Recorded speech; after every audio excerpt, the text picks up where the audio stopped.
Yes!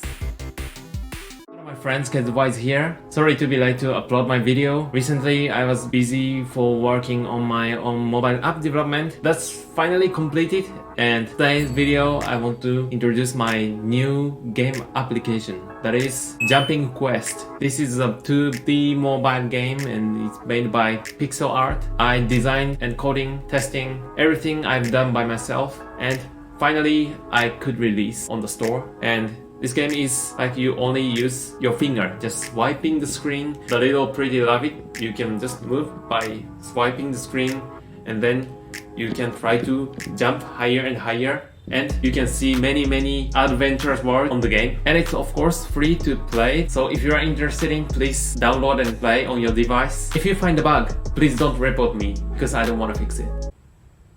No, just kidding. You can leave a comment anywhere. Store, YouTube channel, everywhere is okay. And actually I'm now start working on my second mobile game, and I think I'm gonna be busy, but I'm very excited because I love developing mobile app. I think today's video is a bit short, but that's it for my today's video. If you like it, don't forget to subscribe and also put the thumb button. See you in the next video. Goodbye.